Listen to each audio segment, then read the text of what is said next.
अब चाहिँ हामी इलेक्ट्रिकल इन्जिनियरिङको पढ्छौँ है त सँगै बसेर। ल सुरुमा चाहिँ के भनेको छ नि which of the following element of electrical engineering cannot be analyse using ohm's law. क्यापेसिटरलाई एनालाइज गर्न सकिन्छ। त्यसलाई के चाहिन्छ करेन्ट भोल्टेज र रेजिस्टेन्स चाहिन्छ ओम्स लको लागि चाहिँ। क्यापेसिटरमा हुन्छ रेजिस्टेन्स, क्यापासिटिभ रेजिस्टेन्स हुन्छ, इन्डक्टिभ रेजिस्टेन्स हुन्छ। रेजिस्टेन्स मात्रै रेजिस्टेन्स भइहाल्यो, त्यही भएर हामीसँग ओम्स ल हुन्छ किनकि क्यापेसिटर इन्डक्टर र रेजिस्टेन्सको थ्रु करेन्ट बग्छ र अक्रसमा भोल्टेज पनि राख्न मिल्छ। ट्रान्जिस्टर चाहिँ के भनेको छ, ट्रान्जिस्टर चाहिँ ओन्ली युनिल्याटरल फ्लो भनेको छ यहाँनिर ohm's law cannot be use for unilateral network. र युनिल्याटरल नेटवर्कबाट चाहिँ एउटा डिरेक्सनमा मात्र करेन्ट फ्लो भयो, एउटा डिरेक्सनमा मात्र फ्लो भएपछि चाहिँ कति छ के छ भन्ने कुरा पत्ता लगाउन सकिँदैन किनकि दुइटै डिरेक्सनमा यता जाँदाखेरि नि उता आउँदाखेरि नि सेम हुनुपर्छ रेजिस्टेन्स अथवा केही न केही त्यस फ्लोको रेजिस्टेन्स। तर यसमा चाहिँ एउटातिरबाट बग्ने भएर चाहिँ यस्तो कुरालाई चाहिँ मानिँदैन भनेर भनेको छ। ट्रान्जिस्टर फर्म चाहिँ unilateral the comes cannot be union transistors. Okay, next question के छ नि what is the constant for charge sphere shell according to basic electrical energy. What is constant for a charge spherical shell. Spherical shell छ त्यसलाई charge गरिएको छ, त्यस्तो हो भने चाहिँ बेसिक इलेक्ट्रिकल इनर्जीको लागि चाहिँ के चाहिँ कन्स्ट्यान्ट हुन्छ भन्दाखेरि electric potential outside the sphere of the shell, electric potential inside the sphere of the shell, electric field outside the electric field inside the sphere. Answer चाहिँ के रहेछ बी रहेछ। स्पेरिकल सेल भन्दा भित्र चाहिँ इलेक्ट्रिकल पोटेन्सियल चाहिँ same छ भने according to the principle of electrical energy the electrical potential inside the spherical shell is constant and represented by B equals to K Q upon R where K equals to 1 by 4 pi epsilon naught. This potential is same as that of the potential on the surface of the sphere भनेपछि कुनै पनि charge spare छ भने त्यसको भित्र र त्यसको सर्फेसमा same potential हुन्छ। त्यो भनेको चाहिँ V equals to K Q by R where K equals to 1 by 4 pi epsilon naught. अनि त्यसपछि कि इलेक्ट्रिक पोटेन्सियल है, where does the electrostatic shielding occur in a charge spherical shell भनेको इलेक्ट्रोस्ट्याटिक सेल्डिङ चाहिँ कहाँनिर अकर हुन्छ when the electric potential outside the spherical cell is zero when the electric potential inside the spherical cell is zero, electric field outside the spherical cell is zero, electric field inside the spherical cell answer के हुन्छ D भनेको छ। Electrical field चाहिँ inside the spherical shell is zero. जब spherical field भन्दा भित्र electric फिल्डै छैन भने चाहिँ त्यसले चाहिँ इलेक्ट्रोस्ट्याटिक सेल्डिङ भन्छ रहेछ होइन, सम्झिरहँ है त। अनि त्यसपछि this electric field outside the sphere is inversely proportional to square of the radius. Okay, which of the following is correct representation of peak value of AC circuit. AC सर्किटको पिक भ्यालुलाई चाहिँ के गरी रिप्रेजेन्टेसन गरिन्छ। AC सर्किटको pick value भनेको चाहिँ एउटा पिक फ्याक्टर हुन्छ। हामीले 1.1 भनेर कहाँ पढे जस्तो लाग्छ, मैले कहाँ याद भएको जस्तो लाग्छ होइन। अनि अब एसी भन्ने बित्तिकै आरएमएस भ्यालु त भइहाल्यो होइन, रुट मिन स्क्वायर गर्न परिहाल्छ। अनि upon peak factor into form factor upon form factor into peak factor भनेपछि यसलाई चाहिँ यो रहेछ नि RMS value into peak factor गरेर गर्नेछ। के हो भन्दो रहेछ यहाँ एक्सप्लेनेसन भन्दैछ है त। Peak factor in the AC circuit represents the ratio of peak value to RMS value. Peak फ्याक्टरले चाहिँ के गर्दो रहेछ भने एउटा आरएमएस भ्यालु भनेको रुट मिन एभरेज भ्यालु र त्यसको पिक भ्यालुको रेसियो हो। त्यो रेसियो चाहिँ 1.1 जस्तो लाग्यो मलाई, थाहा छैन। तर the peak factor is also called crest factor पनि भन्छ यसलाई। That is how extreme peaks are present in the form of wave form भने चाहिँ यस्तो वेभ फर्म छ भने चाहिँ टप यहाँनिर छ, यसको आरएमएस भ्यालु यहाँनिर छ भने चाहिँ कतिको माथि छ त रुट मिन एभरेज गर्दा भन्दा भनेर चाहिँ हेर्दो रहेछन्। ठिकै छ, त्यो डिस्कसन नगरौँ यसको भने which of the following according to the fundamentals of electrical energy is correct about the alternating current. Alternating करेन्टको फ्रिक्वेन्सी जेरो हुन्छ न, म्याग्नेटिक चेन्ज विथ टाइम यस।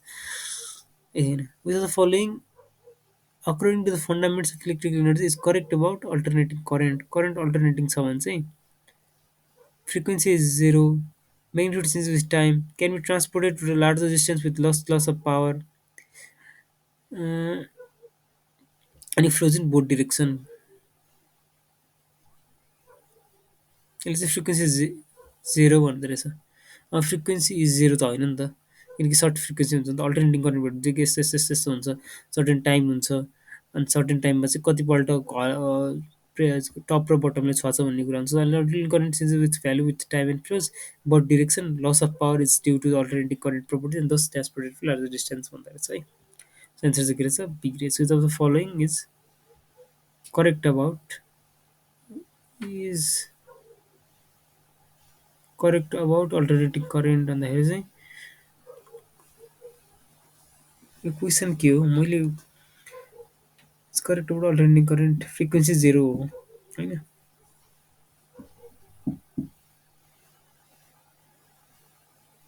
यो खासै इन्करेक्ट हुनुपर्ने जस्तो लाग्यो मलाई। Which of the following is incorrect about alternating current भन्दाखेरि चाहिँ यो चाहिँ गलत हो नि त। अल्टरनेटिङ करेन्टको लागि चाहिँ फ्रिक्वेन्सी नन जिरो हुन्छ नि त। ठिकै छ।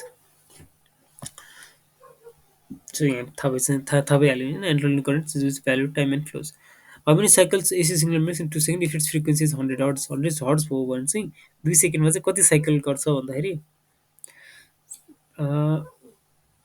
ओके ओके फ्रिक्वेन्सी कति छ 100 हर्ट्ज। यो 100 हर्ट्ज भनेको के हो भने 1 सेकेन्डमा कतिचोटि तलमाथि हुन्छ भने 100 चोटि तलमाथि हुन्छ भनेर भनौँ होइन। हर्ज भनेको फ्रिक्वेन्सी भनेको त्यही हो नि त। 1 सेकेन्डमा कतिचोटि चेन्ज हुन्छ भनेको एकचोटि कतिचोटि क्रेस्ट र टफलेस हुन्छ। 2 सेकेन्डमा कतिचोटि छोयो 200 चोटि छोयो भनेपछि एन्सर के भयो 200 भयो होइन। ओके ठिक छ। No explanation needed. What will be the direction of the drift velocity of electron changes with respect to electric field. यो भनेको चाहिँ के छ भने अपोजिट एन्सर चाहिँ के छ भने अरू चाहिँ नहेरौँ। Same as electric field opposite perpendicular र पोजिटिभ डिरेक्सन र नेगेटिभ डिरेक्सन भनेको छैन। एन्सर चाहिँ के छ basically drift velocity can be set to the average velocity obtain by the free electron in a metal when electric field is applied. This drift velocity for electron present in metal will be opposite to that of electric field. Electric field कसरी apply गरेर त्यसको opposite डिरेक्सनमा जान्छ भन्ने भन्दो रहेछ नि। Drift भेलोसिटीले गर्दा electron चाहिँ है opposite to that of electric field सम्झिनु है। Opposite that of electric field. What will be the current density of the metal. Current density भनेको चाहिँ जे भन्छ आई अपन ए हो है। करेन्ट 30 एम्पियर आईको value 30 ampere that is pass through 0.5 30/0.5 भनेको 60 आउँछ। So the answer is C है। Current density भने J equals to I upon A अनि आई भनेको 30 एम्पियर ई भनेको 0.5 भनेको लगभग 60 एम्पियर करेन्ट चाहिँ 1 मिटर स्क्वायरमा छ भन्ने कुरा त हो नि। 9 नम्बरको क्वेसन के छ भने which of the following is correct about the power consumed by R1 and R2 connected in series if the value of R1 is greater then R2 भनेको छ होइन। कुनले चाहिँ धेरै पावर खान्छ भन्ने कुरा। पावर भनेको के P equals to V upon I होइन। Power equals to V into I. Voltage त क्रसमा सेम नै हुन्छ होइन र। भनेपछि करेन्ट कुनबाट बढी बग्छ। करेन्ट बढी बग्ने चाहिँ सानो रेजिस्टेन्सबाट होइन। R1 इज ग्रेटर R2 चाहिँ ग्रेटर सानो छ चाहिँ सानोबाट बग्छ भनेपछि R2 इन्टु भी भनेको R2मा नि R2 will consume more power हो होइन। R2 okay in the electrical I square R रहेछ होइन। यसले एन्सर यसको एन्सर के रहेछ भने ए रहेछ R1ले चाहिँ धेरै पावर खाँदो रहेछ होइन। यसले चाहिँ मेरो कुरासँग कन्ट्राडिक्ट गर्यो। मैले चाहिँ के भनेको थिएँ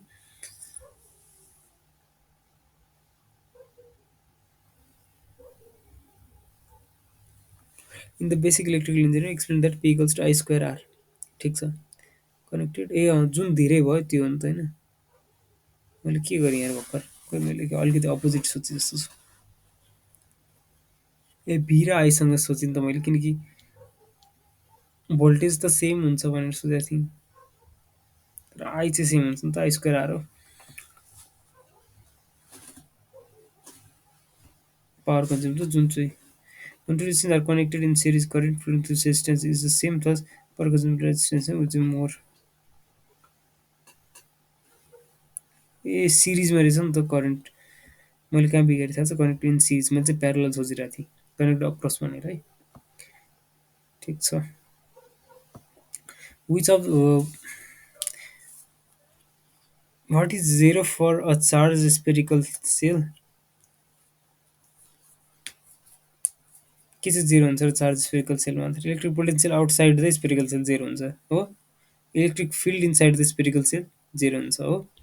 इलेक्ट्रिक फिल्ड आउटसाइड हुन्छ इलेक्ट्रिक पोटेन्सियल इनसाइड हुन्छ। एन्सर के रहेछ electric field outside inside the spherical shell. सेलभन्दा भित्र चाहिँ इलेक्ट्रिक फिल्डै हुँदैन रहेछ नि त चार्ज गऱ्यो भने।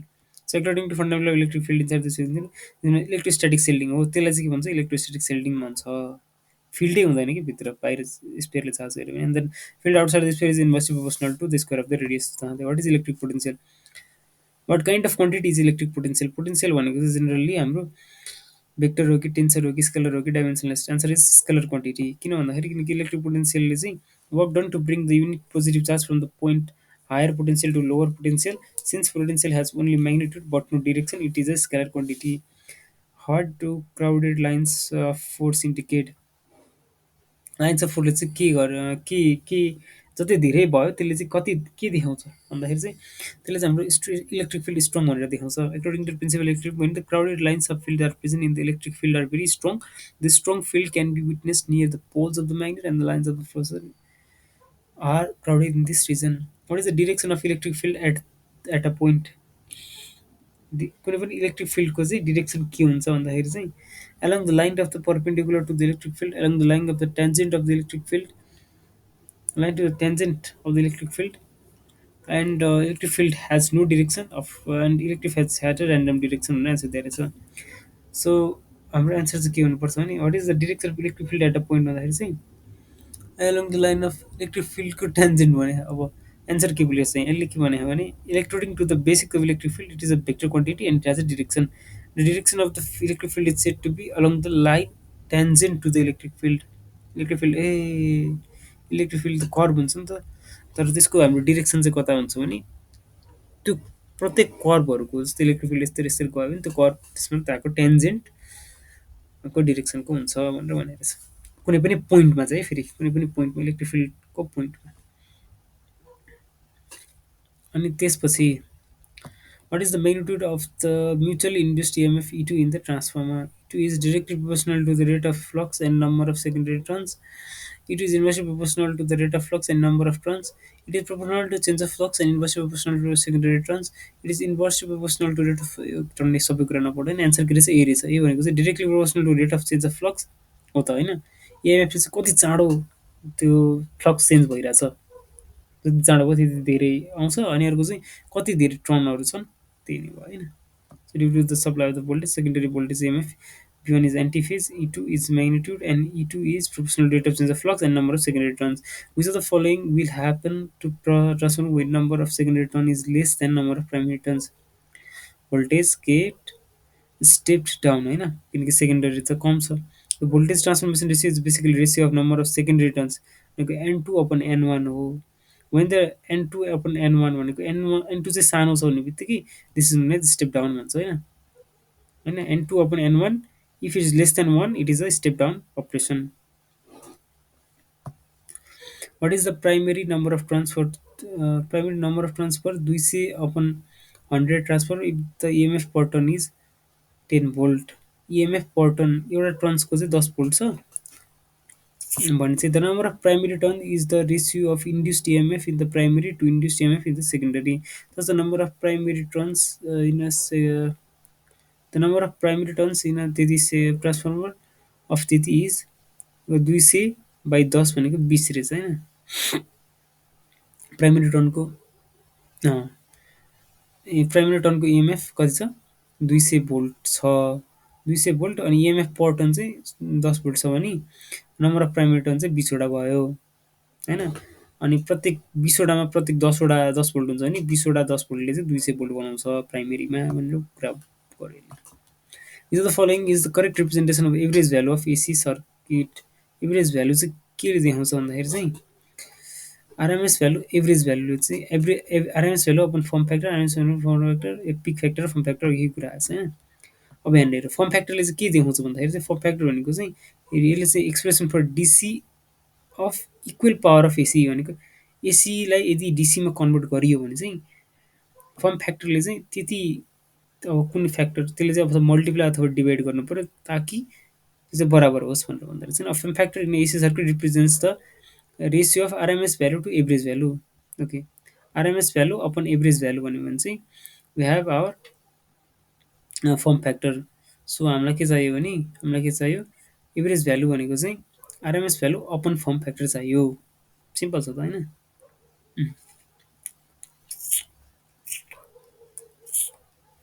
Okay we define the electric current and devised a method to measure current electric current भनेको कसले पत्ता लगायो कसरी कसरी कसरी नाप्ने कसले पत्ता लगायो भन्दाखेरि अब लेलेक्सेन्ड्रो भोल्टाले हो कि निकोला टेस्लाले हो कि म्यारी एम्पियरले हो कि र हाम्रो माइकल फराडेले हाम्रो म्यारी एम्पियरले है Andre Marie Ampere Andre Marie Ampere is a French physicist and mathematician who defines electric current and devise a method to measure current is 1840s 1840s मा साथीले करेन्ट नाप्ने डिभाइस पत्ता लगाइसकेको छ How many electrons constitute 2 coulombs of electric charge?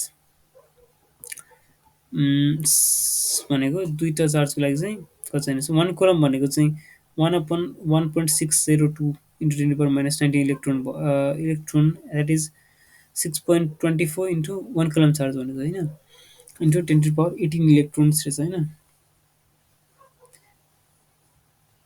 Okay so one by one upon त्यति भनेको चाहिँ 6.24 into 10 to the power 18 अनि one kolam भनेको चाहिँ युनिट अफ चार्ज हो दस टु कोलम्स विल हेभ अब त्यसलाई मल्टिप्लाई गरिदियो 6.24लाई मल्टिप्लाई गरेर 2.48 गरिदियो 12.48 गरिदियो into 10 to the power 18 electrons छँदैछ भने चाहिँ एउटा कोलम चार्जले चाहिँ 1/1.602 इन्टु 10 to the power -19 त्यो भनेको चाहिँ 6.24 into 10 to the power 18 or simply दुईवटा भयो भने चाहिँ 12.48 into 10 to the power 18 electrons which the following is correct about direct current direct करेन्टले चाहिँ के ठिक छ भनेर भन्दो रहेछ भन्दाखेरि magnetism is constant direct mention the constant भयो फ्रिक्वेन्सी जेरो पनि हो यो इन्करेक्ट हो है यहाँ चाहिँ विच इज इन्करेक्ट भन्दाखेरि चाहिँ can you transported to large region with less power यो गर्न सकिन्छ र सकिँदैन अनि this is a incorrect this is incorrect statement अनि त्यसको एन्सर चाहिँ के हो फ्लोजिङ डिरेक्सन डिरेक्ट करेन्ट चाहिँ ठिक डिरेक्ट करेन्टको लागि क्वेसन मिस्टेक छ है अनि which are the following is correct about direct current भन्दाखेरि चाहिँ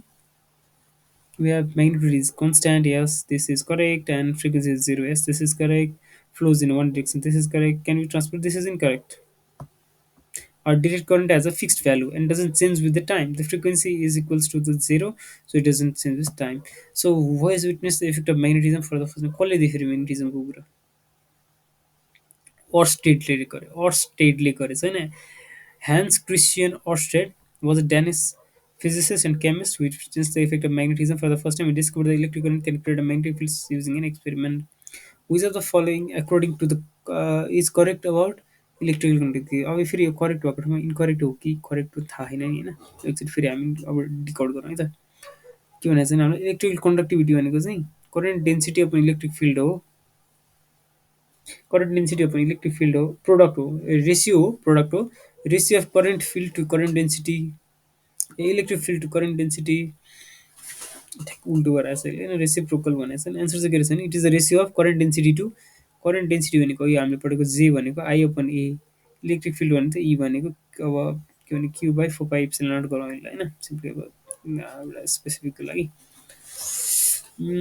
सो एक्सप्लेनेसन पनि छ electrical disability of conductor to conduct electricity through current हो ठिक हो है करेक्ट करेक्ट कन्डक्टिभिटीले चाहिँ कन्डक्ट गर्न सक्ने क्षमता दिन्छ त्यसको लागि चाहिँ this point from the Ohm's ल says that the electrical conductivity sigma the ratio of current density जे टु इलेक्ट्रिक फिल्ड डेन्सिटी जे अपन ई भनेको चाहिँ सिग्मा हो कसले दियो यो हाम्रो ओम्स लले दियो होइन what is responsible for current of flow potential difference okay यहाँ के भने इलेक्ट्रोन्स नै भनौँ होइन अब प्रोटोन इलेक्ट्रोन न्युक्लियस प्रोटोन अनि electron this is our electron है इलेक्ट्रोनले गर्दाखेरि नै करेन्ट फ्लो हुन्छ which the following according to KCL must be zero KCL भनेको चाहिँ के हो क्रिचफ्स करेन्ट ल भन्दो रहेछ नि क्रिचफ्स करेन्ट लले चाहिँ के भन्छ भने के जेरो हुनुपर्छ भन्दाखेरि sum of the currents in a close loop होइन sum of the currents in entering and एउटा जङ्सनको लागि चाहिँ एन्सर सी हो है कुनै पनि जङ्सन छ यसमा छिरिरहेको करेन्ट र यसबाट निस्किरहेको करेन्टको सम चाहिँ जेरो हुनुपर्छ